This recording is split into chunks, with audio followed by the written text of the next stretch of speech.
You know what? No matter what, the music in the background gonna get you going, man. Always, every time. No matter what, whoever made that track, shout out to you. What chat? This one was on me. I'm gonna put it on me, and we gonna move forward. Oh my goodness, but it better be accountability. Because guess what? We got a $50 big board and dropped it off in the chat for us, man. Come on with it. Wow. Yeah, hey John, we got to be late more. This is crazy work. Hey, listen, we got to show that one. Hold on, wait a minute. We're gonna show that early. Oh, but they got 50 of them. You know, we got a 50 before episode 50. Crazy work. Crazy work. Now, shout out to Tom's Takes. This is episode 36. He's right. Who was the 36, guys? Who was 36? Bus. Tony Pollard before he switched to 20. Was he 136 when Jeremy Jones said Ziku, he was 36, right? Am I right? That's good. Episode preseason Tony Pollard, what you saying? Right. You talking about a deep dive. Yeah. That was good. Well, I got one for you, Foots. This in your area. Episode Rest in Peace, Sean Taylor. He wore 36. Oh, yeah. Didn't he wear 36? Rest in peace. I think it was 26. 26. Oh, it was 26. No. His rookie year, he was 36. Okay. His rookie season, I believe. Now, I'm pretty sure Chad will correct us if we're wrong, but yes. And hey, the Guru, that opening beat is fire. Yeah. And listen, what's his name? Brian Schottenheimer is rubbing off on me. Accountability. We had a little bit of technical difficulties, but you guys are here and we're ready to go. And as always, we are going to start off with John Machota. We have a great show for you guys today. It's gonna be a little not even back and forth, but just our high level thoughts here, very high level. But as always, we're gonna start off with John Machota. What's going on in Cowboys world? Maybe not a lot, but we'll talk about it. I would say the biggest thing is probably just that there's gonna be more hard knocks for the Dallas Cowboys. Yeah. I don't know if that's a good thing or not. We'll find out. I certainly think that Brian Schottenheimer has a chance to be the star of that, but it won't be just on the Cowboys. It's the entire NFC East. So that should be interesting. A lot of good content should probably come out of that. So good or bad, if the team's rolling or not, that will be interesting. And then there's still that Jerry Jones documentary that's going to come out that Netflix has been shooting the last 2 years. So that probably comes out sometime this summer too. So a lot of Cowboys behind the scenes stuff. So it should be good. There's going to be some cameos of you in that, I guarantee, huh? Hey, I'll take it. No, yeah, so we only had availability on Tuesday, and then we don't have it again until next Thursday. So they still are practicing, but media is not allowed to watch other than 1 day per week until minicamp, and then minicamp week we're out there all 3 days. So, yeah. Quick question, John: All or Nothing or Hard Knocks? Which one was better? I think All or Nothing might have been All or Nothing. They had Jason Garrett cussing left and right, wouldn't they? Yeah. The first reason I'm thinking is because the last time that they were on one of those, I just know how much was edited out, and it wasn't even good, you know? That's what I'm saying. Hard Knocks was not the group. Yeah. Because I'm thinking of the one where Dak hurts his shoulder early in camp. Yeah. And he had some good back and forths in there. And that was very early in the series. And I was like, oh, it's going to be good. And it sucked the rest of the way. So clearly they gave up too much than they wanted to show in that. And so because of that, they really dialed things back, and you didn't get a lot of the good storylines. So I probably lean a little bit to All or Nothing, but I mean, any of them are great. I mean, all the behind the scenes stuff's great to get that. It just, some of it is just, it gets kind of redundant. I mean, I don't think Hard Knocks is as good now as it used to be. Yeah. Because a lot of the same storylines is just different teams, you know, that they do it with. So it could be interesting with the Cowboys. My thing is, I care about star players. I don't really care about the last guy that's not going to make the roster, that they, you know, they go to the hotel room with them, and that I don't really care about that stuff that much. So that's a lot of Hard Knocks where I if they can get like my thing is the quarterback and wide receiver thing that they've done recently on Netflix. Like, that stuff's great. Cool. Oh yeah, that wide receiver thing was dope. Yeah. And I can tell you the difference. Like, Netflix, I put Netflix up against anything. Like, I'm not saying they don't have their misses, but the reason they hit so much is because they're paying big money. You know, this isn't just, oh, hey, do you want to volunteer and do this? Amazing. I mean, they pay big money. That's why they're going to give you all the access that they do. But yeah, that's wide receiver one they just had, and the quarterback one before that. Those are the best behind the scenes stuff that I've seen. Yeah, I think production for the quarterback was amazing, John. Like you said, I will say this: I did watch the AFC North one. It's good. Like, there's intrigue. I just wonder how much they'll show. And now I will say, people say, well, I don't want cameras around the Cowboys, but they'll have it around all the teams. So you know, you can't use the distraction thing. And that's what the NFL is now. Like, they want to have people behind the curtains. And selfishly, because the Cowboys, I'm looking at some of the other media teams, like the Panthers. They do little series like leading up to the draft. During the draft, we don't do any of that. Wow. They keep things closed doors. So I think it's pretty cool. No doubt. Yeah. Y'all got anything else on that? Or Yeah, I'm not a big Hard Knocks all in, but it is cool to get the behind the scenes stuff. Maybe we'll get some of the losses where we didn't get from Sounds of the Sideline. Maybe we'll get those now with the Hard Knocks. Yeah. So that's like the only thing I'm interested in. I'm interested in more stuff like that. Like, it doesn't have to be a lot. It just like that. I think that's pretty cool. Me personally. Yeah. But you know, we know that this fan base, well, this front office, I don't know, they want to keep things close to the curtain. Okay, so we got a few things planned. I wanted to start it off with this. I don't know if you guys saw Pro Football Focus, but they wrote an article or a blurb. Mike Florio, he's good at clickbaiting. Kyer Elam, the energy is different. I think that was the headline, and he's one of our free agents that we signed. And you know, for him to say that he didn't, I guess it was either the energy is different or he didn't have any energy like this in Buffalo. Okay, right, whatever. But I wanted to ask you guys where we are right now with all of the free agents that we brought in. We feel good, but now what do we need? Right. And it's very early, but let's set the table. John has said corner at times. I feel defensive tackle. So, like, if you had to take three, I'll give the whole panel three. How would you rank them? And I'll start. For me, I'm going to go defensive tackle. I would probably go corner, then the runner. And my reasoning is this. If Mazi could take the step that we all want, Year 3, you feel like he's got the peanut butter, and he's a bigger athlete, and he knows how to play the point of attack. I still want big bodies in there, and I still want to make sure that that's not our Achilles heel.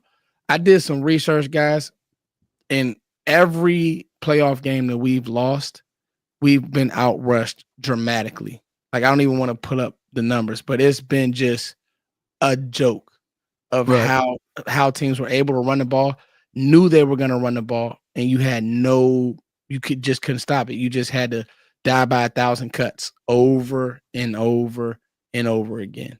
And I remember the Packers year, right? The Bills exploited us. And then that was it. And so, not to be long-winded, but defensive tackle for me, I would still be looking at defensive tackle. Corner, just because, Kyrie Elam, you're saying that the energy is great, but can you play? We'll find out real quick, because you'll be going up against CeeDee Lamb, who wasn't at camp last year, and George Pickens on the outside. So can you play? Energy might be different, but if you're sorry, the energy going to change quick, because we need to know. And then running back. And the name for me would be a guy like J.K. Dobbins. I think that everybody has attached themselves to Nick Chubb. I'm more of a J.K. Dobbins guy. Sky, you give me your rankings.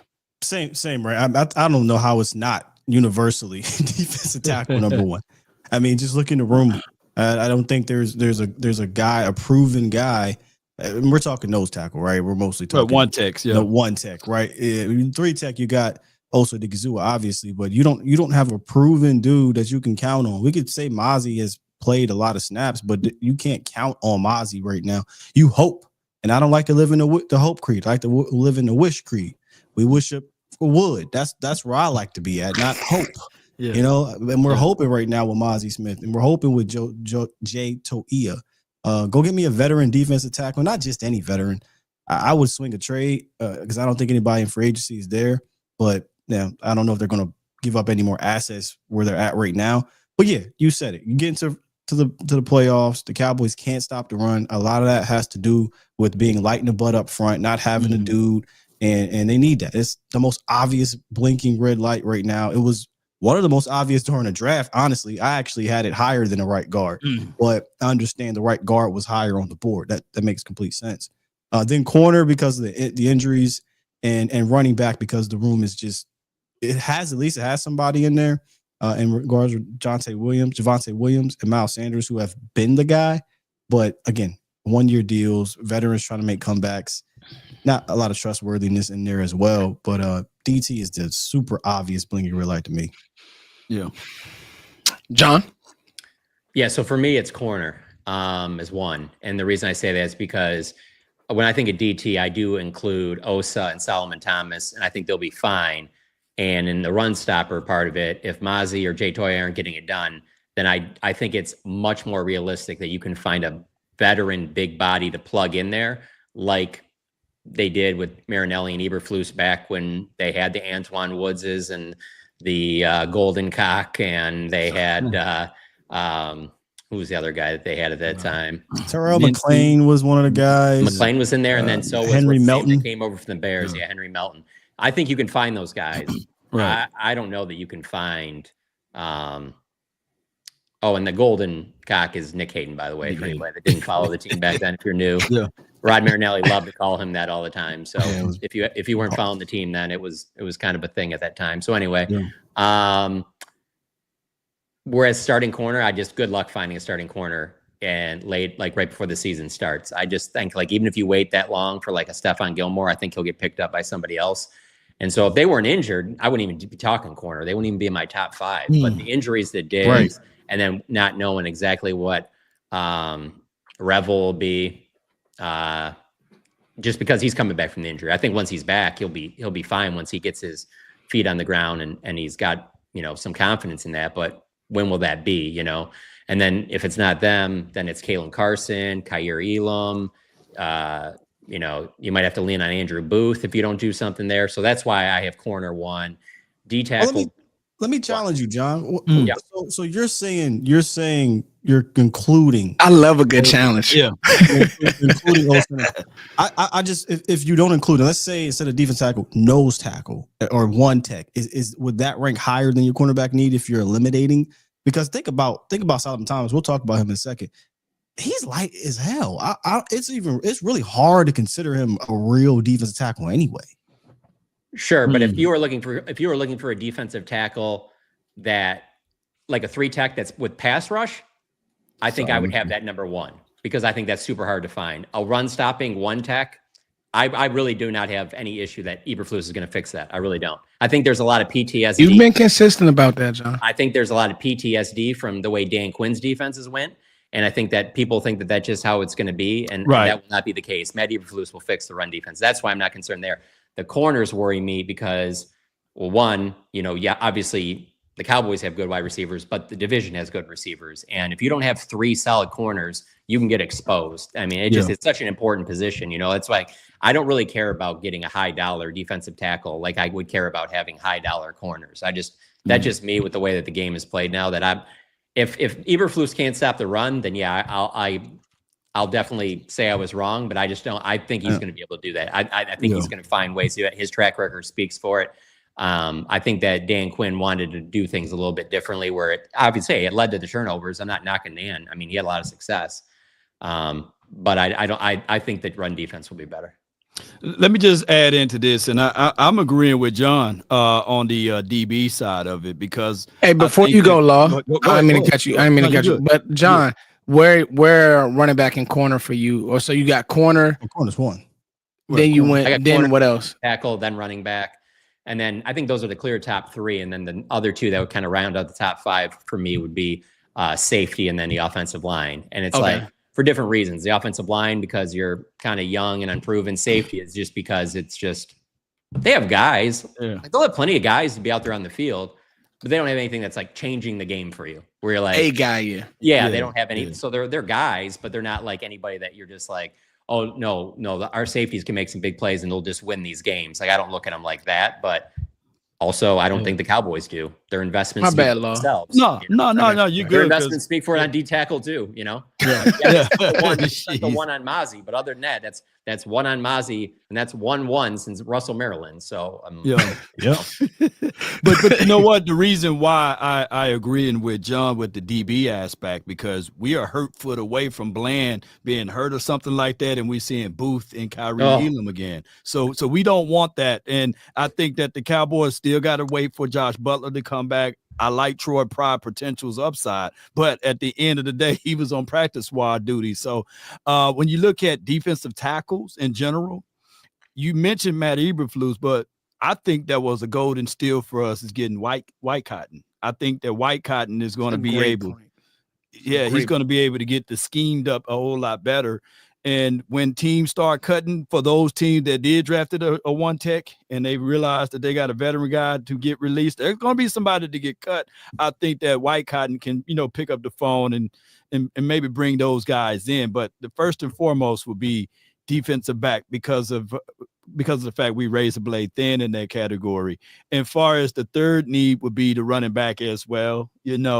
I get it. We leaning on the hopes of what Sky is saying. We hoping that Javonte Williams can hit the hole and see hole and get there. And we hoping that 4.25 speed that Jaden Blue exhibits can be something that we can see. But those are all hopes and not promises of real tangible things.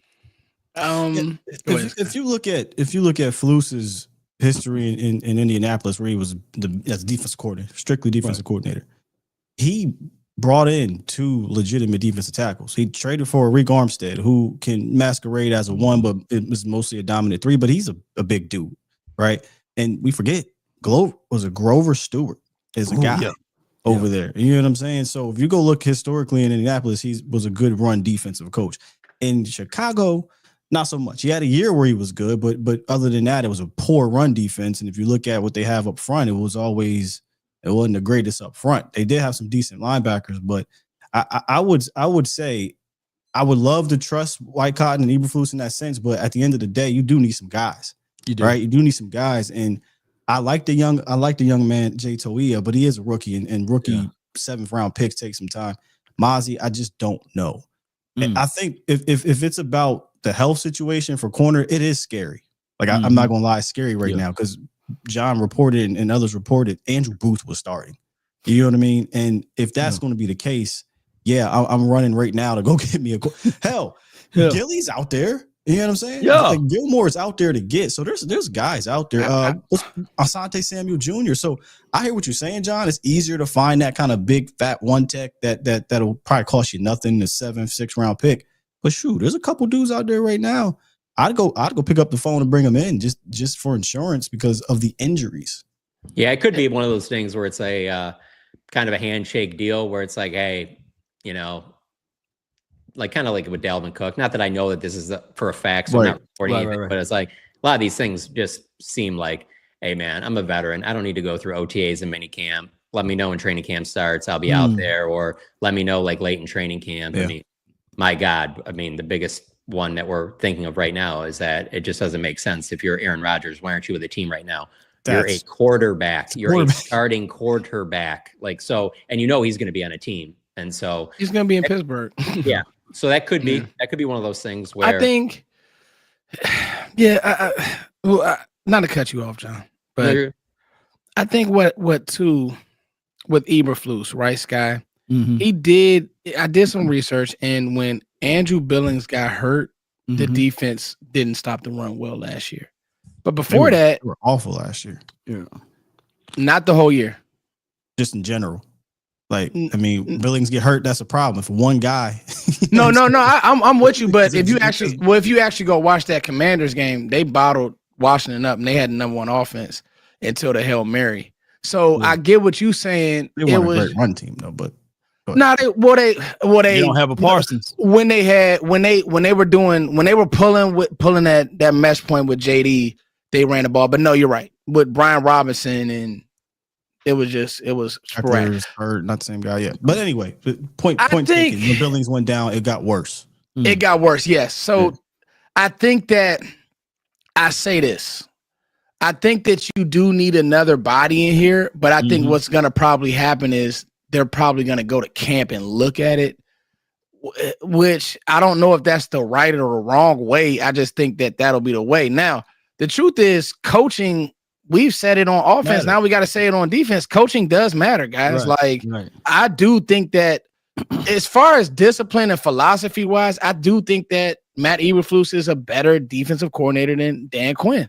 I think that Dan Quinn is a high risk, high reward defense.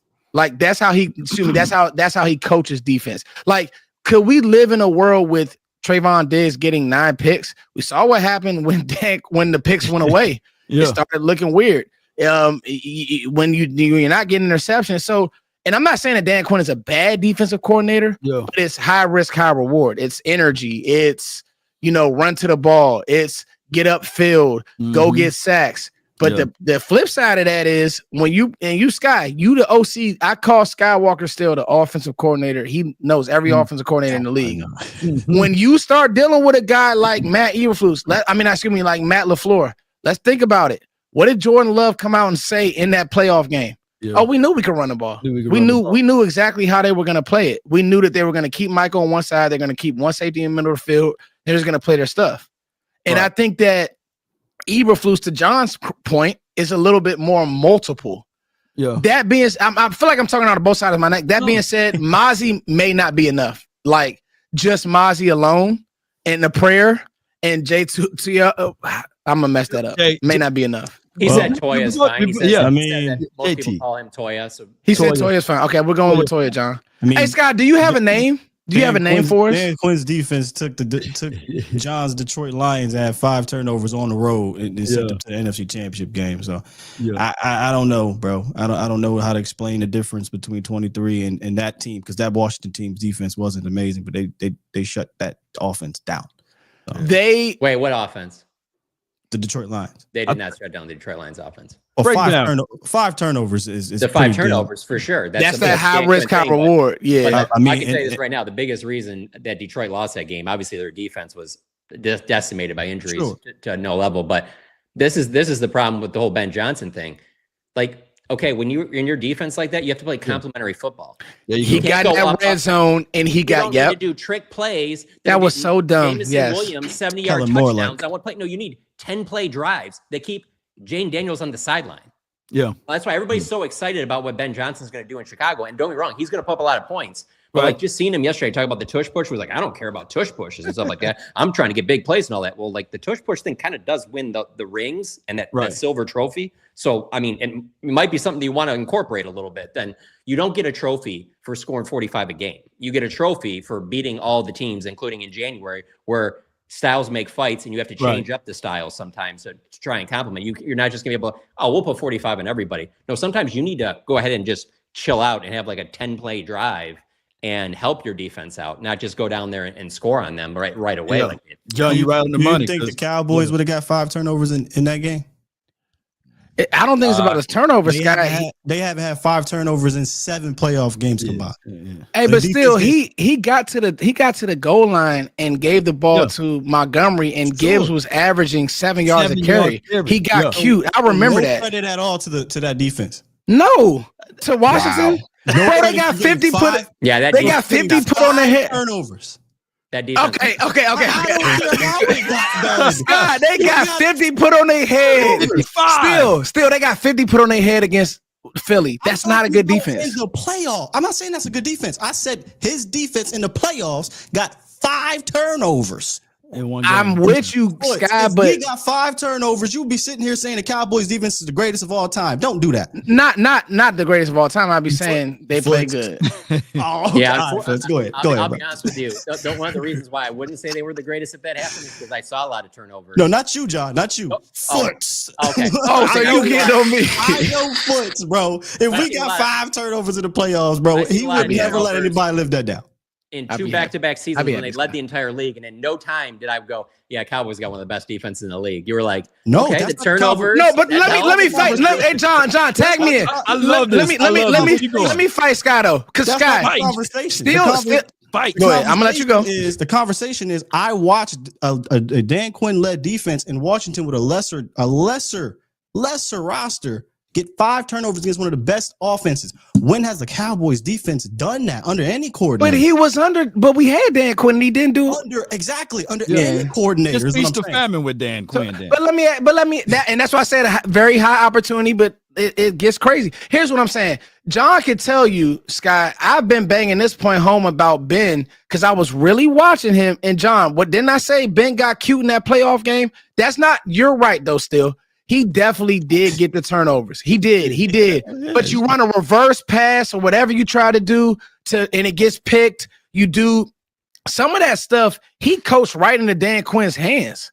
Like, and I'll be honest with you. I'm just being real. If Baker Mayfield doesn't fumble that ball on that snap against Washington, they don't even get there. Yeah. So, but Scott, I'm talking out of both sides of my neck. I'm playing the fence here. I'm being a great host. Okay, still leave me alone still, because you know what, they did get 5 turnovers and they deserve credit. And by the way, one of the players who got it, one of the players who caused the turnover is on the Cowboys defense right now. So Is Dante? Who you talking about? Fowler. Yeah. Remember he had that strip on, but you know that play call law was crazy to me. They're moving the ball, and he literally. Okay, I'm sorry, Sky. I'm sorry. No, but to that point. I love this show. In 2022, we lost to the. I feel you. Hey, in 2022, we lost to the 49ers by less than 1 point. Right? It was like what, less than a touchdown. When you go back and watch that game, 1912, or right? Was 1912? I mean, one of the balls literally hit Bland in the hand and he dropped it, right? That could have changed the course of the game. And I think that Trevon Diggs, it was a legal player down the field. And that, if we make those plays, we get those turnovers, I think we win that game. Of course, I know somebody going to say, well, Dak threw 2 interceptions. But if we make those plays on defense, we win. You're talking about 2022 at AT&T Stadium? No, the one we were talking about the one in San Francisco. On the road, on San Francisco. Yeah, I still go back to that one in San Francisco. That if I'm not saying they would have won, but that's a different game if Pollard doesn't get hurt. I agree. Sure. You can tell, man, when he got hurt, it was not just the play on the field, but it just totally. And I want to say somebody has even said that recently. like how it just took the wind out of the team when God, somebody did say that recently. I can't remember who it was. It was somebody on that team. Well, Pollard just had so much juice. Yeah, it was obvious. Well, and they didn't have a lot of weapons, so it was like, okay, they got CD and Pollard. Gallup was entering. He was going down. It was. Now I'm gonna tell y'all something. 21 is the one, Sky, where if you remember, San Fran went right down the field and scored on 21. Right. I was at that game. Opening possession, and then they went up 10, and they just sat on the ball. Like they just took the air out of the ball all game. And you remember, Law, like we just couldn't get stops. And we did get a few stops. And I think Anthony Brown caught an interception. He got that. He got that pick. He got AB got that pick, but it was like going down. So because old boy had a couple field goals. They only scored 24, 23, 20. If you remember, though, Scott, it was how they came out and punched us. Because I'll never forget that was Micah's rookie year. You're right. It was like 16-3, or wasn't it 16-3? It was an ugly game. I'll never forget Brandon Ayuk cracked back in Micah, and that's when. And they were like, remember they were fighting, but they ended up scoring, and Micah and Ayuk were in each other's face, and I'm like, Micah, he was a younger player at that point. Sanders end around where they broke tackles and scored a touchdown. So that was more or less that was kind of like Quinn, like, oh, bro, on this opening drive, could we get a stop? And I get it. So I think for me, the overarching thing is I think I kind of do got to side with Scott. I'm doing whatever I can to make sure when a team wants to run the ball, they can't. Because when we've gotten big games, teams have – I would rather get beat on big passing. Like, I'll put it to you like this, John. If a team can kill you with a – well, I would rather get beat on big passes and getting sacks. You might see that. You might see that. Oh, John, let me ask you this, though. John, every time a team has – told us they're gonna line up and punch on us, they've done it running the ball. Exactly. Have you seen White Cotton is not gonna allow that. White Cotton is not gonna allow that, nor Eberflus. But law. When a team can tell us they're gonna run it down our throat and they do it, that's a tough way to lose a football game. Have a way to stop. Do you know how light in the ass your defensive line is? Why would anybody go into the playoffs and say we are going to lean into the strengths of what you do, and that's your pass rush?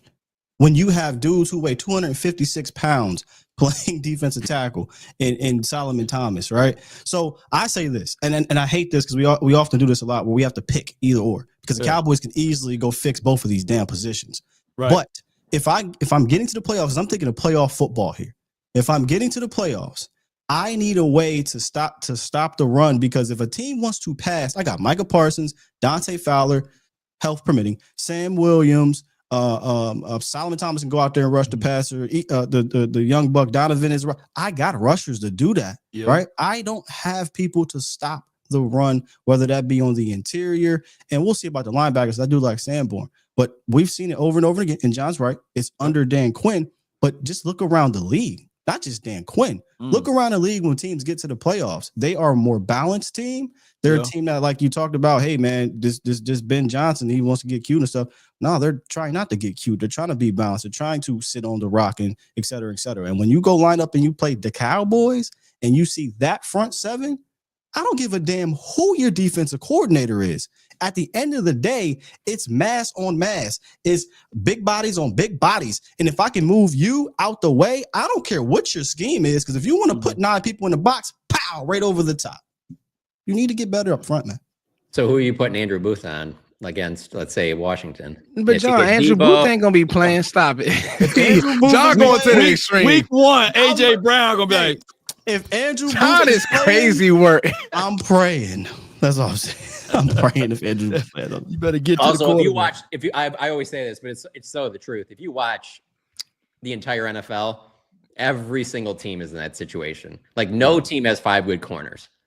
Every team is one major corner injury away from having a guy out there that the fans are just like, you got to be kidding me. What are we doing here? So yeah, you're right. But let me ask you, good corners. Let me ask you, because a name that I brought up too, I think you guys are saying, Asante Samuel. You know the name that I looked at today, John? Mike Hilton. He's still out there. He is, and like so, Mike Hilton is it? Yeah, but so here's my thing with because I'm just looking for a guy who's reliable, may get beat, but he'll come up and tackle. Hilton will tackle. My thing with Asante Samuel, he doesn't like to tackle. He is good neck, though. Yeah. He is good. In that neck deal, they'll probably stay. So I think it'll be between him, John, and what you're saying with who's the guy that was just in there? Gilly? Gilly. It'll be between him and possibly Gilly. Why do you think it'll be Hilton doesn't fit the size? I think he fits the scheme still. He doesn't fit the size though. But the thing is, Eberflus will play with a Jalen Johnson who's not a bigger corner if you're going to do your job. Jalen Johnson's not 5'10". How tall is Jalen Johnson?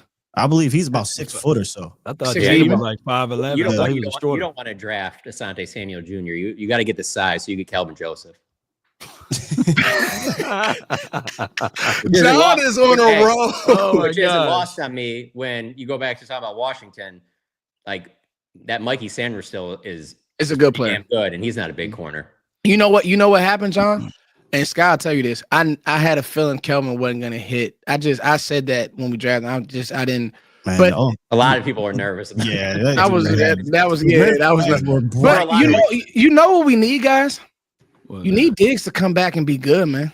Yeah. Like you paid Diggs to be good, and he's doing his documentary now. I watched it, and you need Trevon Diggs to at some point, play good football again. Or we are in the predicament that John's talking about, where it's like you're hoping a rookie can play well, you're hoping Bland stays healthy. Because now I'm back on both sides of the fence. Right. Hey man, Bland stepped wrong, Sky, and was out for the middle of the season.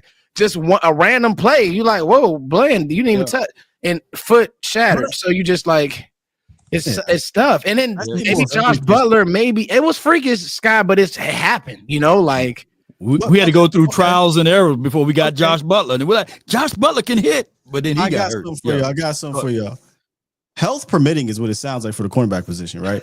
Yeah. I don't give a damn about the health at defensive tackle. They could be the healthiest group on the team. It's still an issue.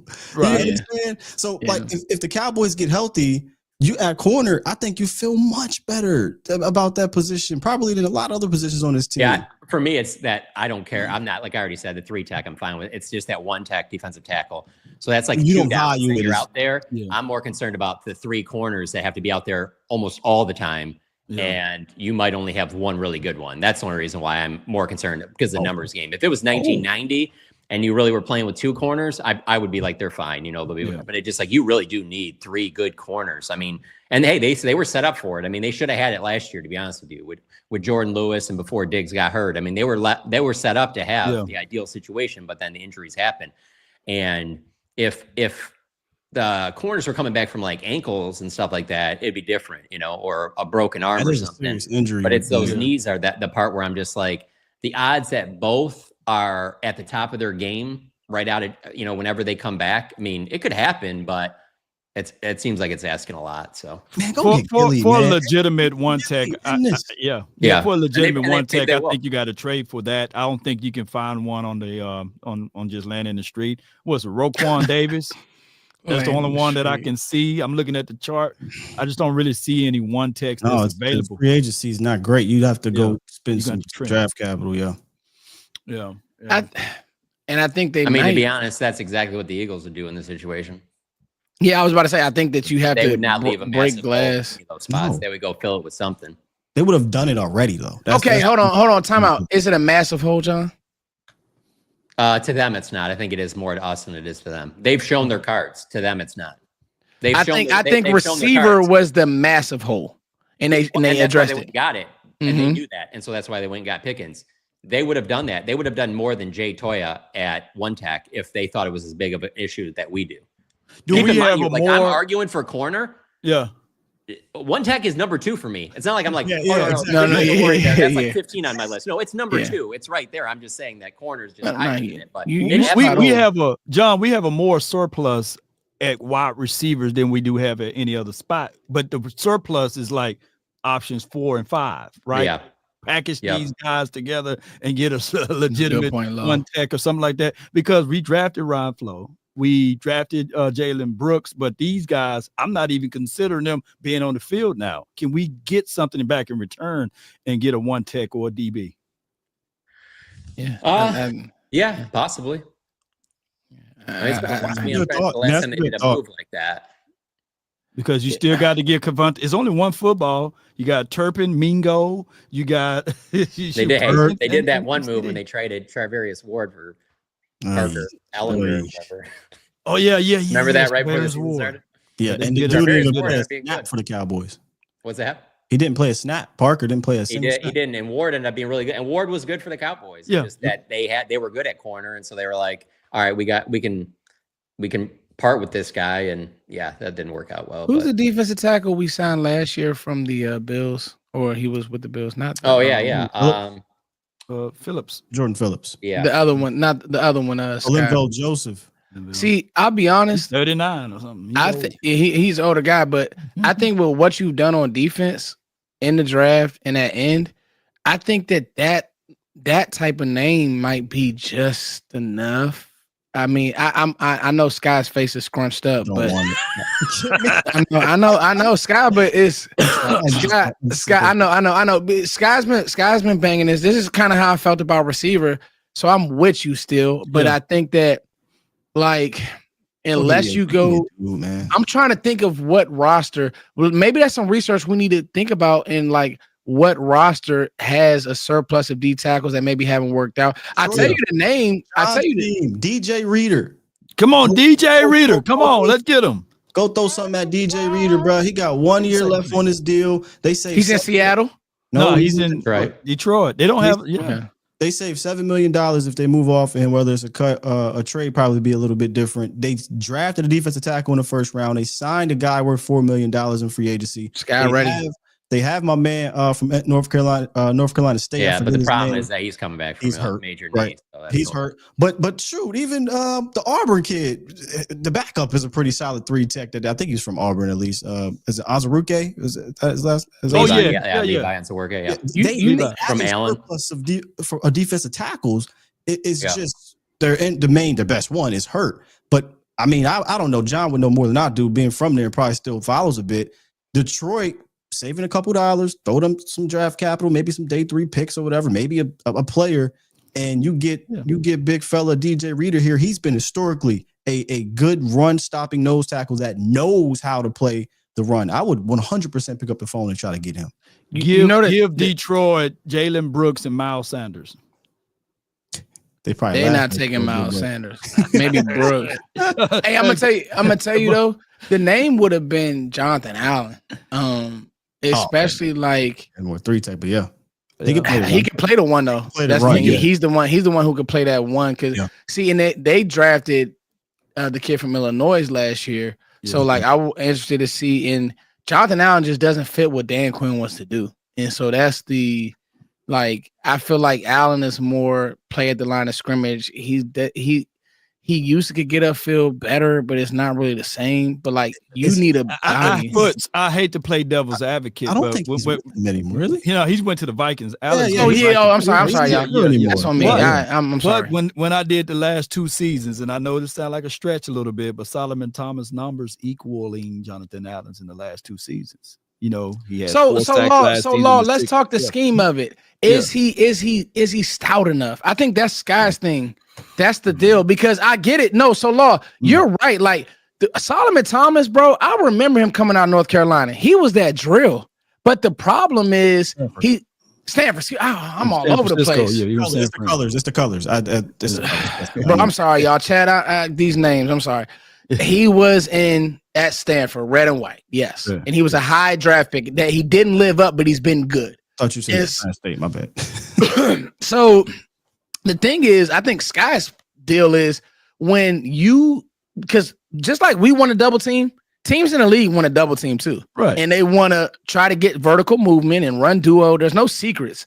And so at the end of the day, can Solomon Thomas consistently eat up a double to where he not consistent. And that's what I'm saying. So he does have those numbers, Law, but I think what it is on 1st and 2nd down, who's going to stop them turn a 5 or 6 yard run to a 3 yard run so we can get to 3rd and 6, 3rd and 7? And that's what we got to find out, because we know Mike ain't stopping no run. We know Donovan, he ain't stopping no run. No. We know you're praying that Marshawn Nealon can stop the run, but that's all the edge. You praying, you on your knees every night, praying that Mozzie is ready, but then who else? Denzel Jackson, baby. I don't know, man. I'm just saying, if they felt that way, as the way that we feel, I feel like they would have done something. This isn't the same old coaching staff. I mean, there's plenty of guys in their staff that are new, that this isn't a mystery to them. They know coming into this job, you better stop the run. That's been a problem here for several years. You guys have to stop the run, and you know that when you take the job. So you have all off season to add these pieces, and you really don't add anything at the one tech spot. So unless they have a plan up their sleeve, then they're just not worried about it as much. So it's going to be interesting to see what happens. The irony in this, man, is John, it's beyond just a few years. I think this is more of a front office thing for whatever reason. Yeah. I feel like maybe I don't want to say Will McClay. I feel like Will McClay's smarter than this, but he's part of the front office. But the front office just doesn't value that position. And the irony, this is the irony. The short period of time they actually kind of valued it was when Dan Quinn was here. Like, that was the first time. Yeah. That was the first time they drafted a big fella over 300 and something, like 25 pounds, whatever it was, and Quentin Bohanna. The first time since like 2000. Okay. And that was in the 6th round. Then they came right back and got Big John, call him Big Country. John, old boy from Arkansas. Right. The white gorilla. Ridgeway. Then they come back and get Mozzie Smith. So the irony, the dude who doesn't really value stopping the damn run was the one guy over the last few decades that actually tried to throw pieces at the defensive tackle situation. He goes away. What happens? The Cowboys don't spend any high-quality draft picks on it. They don't sign a real nose tackle. We're going into this thing hoping and wishing on a prayer of a 7th rounder and Mozzie Smith, who hasn't shown just quite yet to be trustworthy. So I wonder if they're going right back to what they were doing prior to Quinn and said, we don't value this position. Anybody can go in there and play it and we can get by. Man, this conversation got us to 500 people on the chat. Shout out to y'all, man. But you know what? The passion is there. But you know what is just craziest thing of it is that, believe it or not, we still had a better defense than Washington last year. It's crazy. As far as PFF rankings, if you go by that, we still finished out a little bit better than Washington. So I don't know, man. Yeah. But you know why though, Law? Is because, and I think that I do like the blitz schemes that Zimmer puts together. But I think to John's point, I think fundamentally the defense is going to be good. Because that's what Eberflus is. He's a good defensive coordinator. I think what Sky is saying is, and he's not wrong, go get everything you need. Go get everything you need. And if you look at, and like I said, I've done a deep dive because me and Sky had a back and forth about the playoff game. So I said, let me really go watch these games. And to be real, like in 24, I got to eat crow. Like we weren't going into that. We on paper, we were the 2nd seed. But if you looked at how we played football, we had a glaring need. The Bills exposed it. They saw, not 24, excuse me, 23. The Bills said, we can run it on this team, and they ran it all game. And they ran it in 12. I'll never forget. This is when I knew that I was just falling out of love with Dan Quinn, is because when they got into 12 personnel, he still had Marquise Bell. Yes, he still had Marquise Bell on the box. And it was just like, those things just didn't make sense to me because he's like, man, I know Micah gonna make a play at some point. And it was like Josh Allen didn't even throw the ball. Obviously, it was raining, but he didn't even have a big game passing. They just was like, we'll just give you James Cook and these tight ends, and you're not gonna stop it because you light. Maybe John can answer this question here because he goes to Washington and immediately signs 2 linebackers, Frankie Louvu and Wagner, Bobby Wagner. So clearly. And I was wrong on this. I thought Dan Quinn was against it for whatever reason because he wanted to roll with these lighter guys. And historically, if you go look at Atlanta, at that time, the league was shifting towards spreading, not shifting. They were in the prime of spreading it out. You got to be faster space, so they got smaller guys, right? And I guess when Wagner hit the open market, they talked and he thought maybe there could be something here, and they never did it. So I don't know if you know some inside information here, John. Was this a Dan Quinn decision that didn't want the linebackers, or a front office decision? Because he got to Washington and immediately got backers. Well, for the Frankie Louvu thing, he told Frankie that I'm going to use you like Micah Parsons, where it wasn't going to be just a traditional linebacker spy who's going to rush the passer a lot, which he did. Right. Wagner, I think it's because the Cowboys probably didn't want to spend the money on Wagner, and I'm sure he wanted him if he could have brought him to Dallas. But I think he needed it on a new team like that, where he was trying to reestablish what he wanted to bring there. And he knew that Bobby Wagner would be that guy on the field. So kind of almost like in a way last year with Zimmer having what's his name? Eric Kendricks, like where you have a guy that knows your system and stuff like that. I think that's why he did. But it would not surprise me at all if they if he was like, hey, I'd really like Bobby Wagner, and they did the Derrick Henry where they're just like, yeah, we're not doing that. We're not spending. Does he want to play for $8? No. Yeah, okay. right. No. Can I say something about Can I say something about Wagner? And this is just because I live in the DC area. If people, I was just about to say, if he may have been the PFF rating and all that, blah, blah, cool. Yeah. But if you expose Bobby Wagner's weaknesses, it's awful. He cannot move. The thing is, he can play very fast downhill, John. But I think that's missing the point, though. It's not about the player Wagner. It's about them actually going to get a player like Wagner. No, and I didn't do that here. And I'm with you. And maybe that was some of the. Boy, I'm telling you, that Washington defense is Swiss cheese. Now that they're not going to sneak up on anybody, it's going to be very interesting. I'm just saying when a team when we come to that week though, and maybe this is my DC bias because I'm in a DMV. Y'all don't got to deal with this. I do. So let me get in my bag real quick. I know. Maybe I did, but doggone this guy. I don't want to hear about Wagner because he stinks. Okay, we didn't have an offensive coordinator who would expose. All right, I'm sorry, Scott. We did expose him. We whooped Seattle. You don't remember that? Cooper Rush. It was a close game, but our offense. I was talking about Washington Wagner. My bad. Well, Cooper Rush. What you mean? We beat him. We did. Hey, guys! What a great conversation, man. Claps in the chat. The real topic for real. I know. We got to our. Yeah, we got to the. I knew the meet. Do the read. Do we got to read? What's the read? We always got to read. Guys, you know what? Bet US, y'all. Go ahead, Scott. Take it over, Scott. Take it over. I don't know. I don't know what today's prop is, so I'm just saying it's powered by Bet US. Let's make up one. Let's bring it back to the over on. Is it over? I don't know these. Let me get y'all. You know what? Let me get we do have a read actually. 7.5 wins. If the Cowboys don't get a defensive tackle, under. No, I'm just under. Hey, you know what? Big Sarge said I'm all over the place. You know what? I am all over the place. It's been a rough day, Sarge, and we still made sure that we get y'all this show. So I love y'all, man. I'm sorry, man. Are you not entertained? Yeah. Hey, talk about it. This, hey, look, my all over the placeness. We had a great debate. We didn't got us a line. We didn't got us a D tackle, a corner. This is lovely. I'm telling you. Yeah. Hey, you know what? I want to ask y'all this real quick. We say corner and defensive tackle. I bet you it'll be another position that handicaps this team. No. What running back?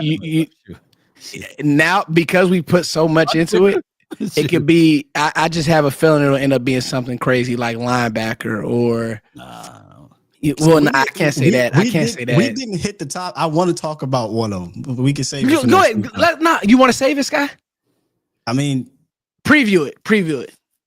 Give us 7 minutes of it. I want to go in on Jack Sanborn, man. I really want to have a conversation about this linebacker. I don't want to brush it though. You know what I'm saying? Ooh, because I think you about to have some. Wait a minute, are you about to have some? I'm probably about to stand 10 toes with old boy. Yeah. You like Jack? I like Jack Sanborn, brother. I love Jack. My guy. Yeah. We're not fighting about that at all. My only worry is that, and John can speak to this with the monies. They traded for I almost said Kyler Murray, Kenneth Murray, and he's $7 million on the cap. So you know how Cowboys are. We pay him, you play him, and I feel like he's going to be a starter, and he's been a starter at middle. I like Jack Sanborn as a middle linebacker. He can play weak side, but who are they going to choose him over Maris Leofau? Probably early, but Demo comes back, then what? I think Jack Sanborn can really, really take over one of them positions, man. See, I'd be surprised if Leofau wasn't playing a lot. Put it that way. There you go. I'd be very surprised because their future is Leofau and Overshown. They're going to play Leofau.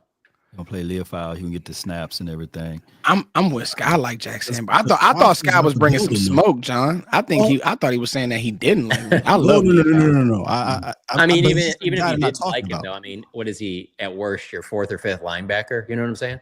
Who? Sanborn? Yeah, Sanborn. So I mean, I'm saying if you didn't like him, like, what's the worst that he would be? I mean, you've invested a little bit at the position at least by getting Kenneth Murray. You draft Shamar James, like.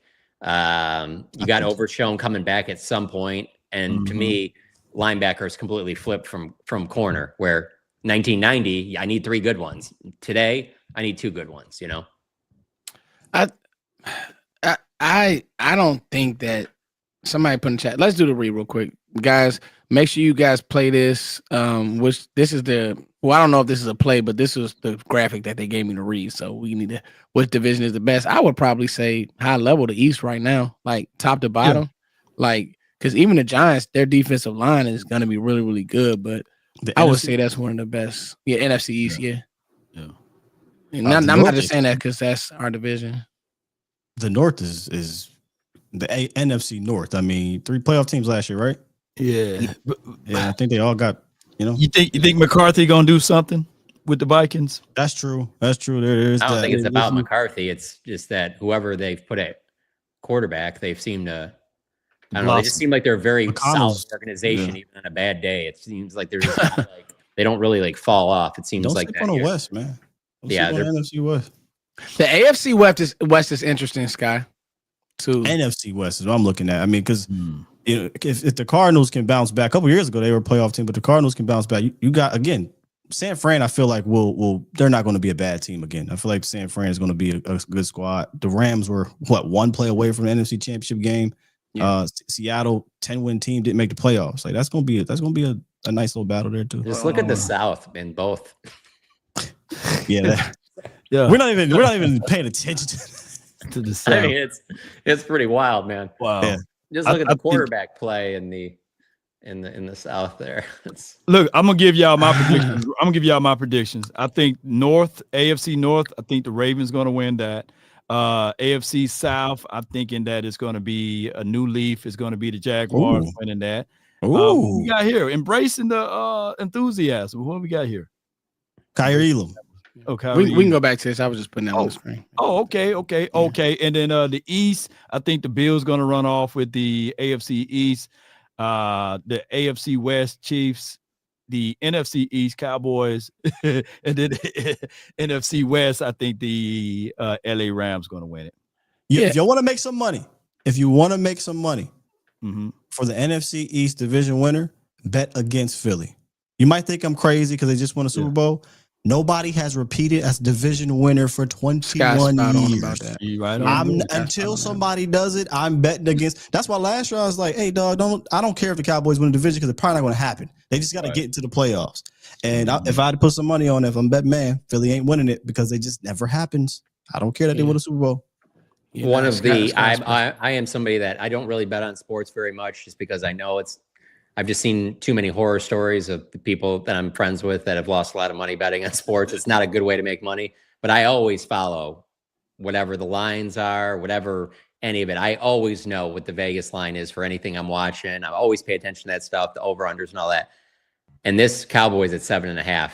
I look at that and I'm just like, unbelievable. This doesn't make sense. Now, I'm not just saying there's 2 layers to this. One, just because of the Cowboys team on paper, but 2 is because it's the Cowboys. Yeah. Like Cowboys, Duke basketball, Lakers, Yankees. There's so much money that comes in on them already that usually you're like a point or 2 more just because they're like, no, we'll get plenty of money on this team because they have so many fans that'll bet on it. That's 7.5 on the over under on the win total. And it's not just at one sports book. It's like at all of them. That to me is one of the most, like, where I'm just like, wait, are they serious? Like, I feel like you should put some money on this. Like, that just seems like a smart bet, you know? What do they know? You know what I'm saying? I know. I know. What do they know? Because if Dak Prescott is healthy for at least 14 games, I ain't even saying 17, like 14 games. And I'm not even one of these people. I think that they're going to win like 12, 13. I think that they'll win 9 or 10 games. Or they'll win more than 7. But the 7.5 to me is, I'm just like, dang, like that's just kind of surprising me. Yeah, that is crazy. Cooper Rush playing half the year last year. That's crazy. Yeah, and we got a lot of supers. I was gonna say we'll hit the supers at the end, but and we did miss a topic today, Law. You're right. We want to talk about our predictions for the season, but we could save it because I didn't want to jump in. Just being royal, I didn't want to mess this conversation up because it was good. Hey, chat. And also, if you guys want to listen back to this and like really try to horn in on some points that we made, please listen on iTunes. My audio was messed up, so yeah, I want to address that. Sky's audio sounds fine. If you're talking like that, his audio doesn't sound good, you're trolling. It sounds great. Like, stop it. Now, we're on Spotify, guys. We're on iTunes, wherever you get your podcast from. Not against Spicy Foots, okay? You get spicy. Spicy. Hey, we're on all anywhere you listen to podcasts, and give us a 4 5-star rating, please, because this is one of those ones. We got 500 people in the chat. The playback is going to be incredible. Next week, on in the car all the time, Foots. Yeah, facts, bro. Man, what I want to hear the talk. I'm gonna tell you guys, when we talked the playoffs last time is what prompted me to start going back and watching those playoff games and remembering the storylines around it. So next week we'll talk the rosters and really going through the offense and like breaking it down, then the defense and breaking down. We'll have more OTA breakdowns and the season and what we think. So let's get to these supers, guys, and we'll let you all go. Having the SB, I don't know what that means, but we thank you for the $1 super. We appreciate you. Let's get back to Stephen Carroll, who dropped a 19 and said, all jokes aside, the Cowboys, all jokes aside, the NFC East is the best due to we are the only ones with all am I reading Super Bowl. Okay. Yeah. I kind of read that. That's what he meant. When he had the SB, he meant only ones that all have a Super Bowl. Yeah. And I just think that the NFC East is good football. Like, I mean, like, I'll give y'all an example. I think the Giants could beat the Commanders the first game of the season. I think the Cowboys could beat Philly. There's a world where Dak and them come out blazing. Philly is on a Super Bowl high. They could win that game. I think some of these games early on, if the Chiefs play, I don't know, the Raiders, I don't think that nobody in their right mind thinks that the Raiders are going to beat the Chiefs. But trust and believe, I don't know what the opening line will be when the Cowboys play Philly, but I would take Dallas, whatever the line is. I think it's like 7 right now. I'm taking that. I'll play that right now, John. You get what I'm saying? Like, that game is going to be closer than that. It's not going to be a blowout. If Dak Prescott's playing, that's not going to be a blowout. Like, so that's what so you're spot on. Lando dropped a super, a token of my respect for the hustle. Thank you, Lando. And this is the one I want to end on. Yeah. And it started with Sky challenging John Machota. Take some money out. Here's Johnny. Yeah. Here's Johnny. The best cast on television. John, too, when I brought up that damn the defense for the Washington and Lions game, I got the. Here's Johnny. Yeah, Johnny. But it's crazy though. I had to defend it when I watched Teddy Bridgewater come off the sideline from coaching high school, and I literally just get right in the game and takes him down for a touchdown drive after Goff got knocked out of the game for a series. And I was just like, Bridgewater's really coming in here. He's going to cook this defense that fast. So I had to stop on the too much praise for the. I like Dan Quinn. I think he's a really good coach. And he's obviously turned that thing around, but he did. I just keep going back to, there was a lot of people after that Green Bay loss that they talked about how, they should have given the head coaching job to Dan Quinn. And I'm just like, nah, I don't know if that would have been the answer. I think John couldn't possibly do that after that game. John, I think Dan Quinn had the head coaching job up until week 6 or week 7. Last year. Was that the Bills game? No, Bills game was later. That's to be honest, bro, he might have had it up until that Washington or that Green Bay game. I'm talking about that year. I'm talking about that year. You thinking all the way up until that Green Bay game? If we beat Green Bay, the offense didn't wake up until after week 6, after we lost to the. And I'm not talking about last year. I'm talking about the year before last. Last year with Dan Quinn. 23. Yeah, 23. Until we got our ass whooped by the 49ers, and then we opened up the offense. You remember? That's when CeeDee Lamb started cooking and everything and broke Michael Irvin's record and all of this stuff. Yeah. I'll give y'all a stat that we'll leave on. I think that was shoddy, by the way, but we'll talk more. In the Green Bay game, Green Bay scored on 6 or 7 drives, touchdowns. Not they had an answer for everything. Man. Not. Me and Sky talked after that and was just like, Dan didn't coach, and that's what I think that he knew he was out. And I can't say that. I don't want to put that on smut on Dan's name. He was out, Sky saying it, then I can say he knew he was out, and he was very vanilla, and he coached. They coached and played like a team and that is where Dak does get a pass. Yes, he threw the interception, but you weren't stopping. You would have had to beat them 60-48. Let's not break the chat right now. Those words, let's not break the chat. We'll break the chat. Dak gets a pass. Okay, you start. But the only reason why I can say it's guys because I feel like I give Dak a lot of grief. So they're all a part of that day, though. Everybody, all of them had a hand in that shit. But here's why I say Dak gets a pass, bro. The tight end leak play that they threw, John, with freak, and you know why it was so irritating. Because you haven't seen any of these guys and those players do none of that. They had. I was waiting for that to be in Philly, in Brazil last year. None of it. I never see people as wide open as they were in that day. John, I went back. That game was on Sunday, just random. I'm cleaning the house. I'm like, dang, Green Bay really got to the red zone and started out over and over again against Philly and Brazil. Against Dallas, those were walk-in touchdowns. Yeah, walk-in. So I'm just like, Musgrave, like Toxic Tom, Toxic Takes. He was wide open. Yeah. You like, yo, this is crazy. Yeah. So, but guys, he was, man, that was crazy. But guys, thank you for. You're going to drive me crazy. Bring up this damn game again. No more Green Bay. Oh, we can't leave. We can't leave. We got another one. Take the money out, all of it. Sending big shout out to the Fantastic Four. And remember, Law, can you take us out on this? Take us out on this one. Shouts out to Fantastic Four. And remember, we are back up. Law voice. Appreciate you, man. We are up. Yeah. And they sending them supers, we man. back up, man. Appreciate you, man. Thank you, everybody. This is the Cowboys Collective sounds of the 4 horsemen of the Cowboys, or the 4 goats. That's better. 4 goats of the Cowboys. Let's get it. We will see you guys next week. Peace. OTAs. Watch the rundown. And hopefully we'll have a defensive tackle on the corner for John. We love you all. Peace, y'all. Peace. Yeah. All right.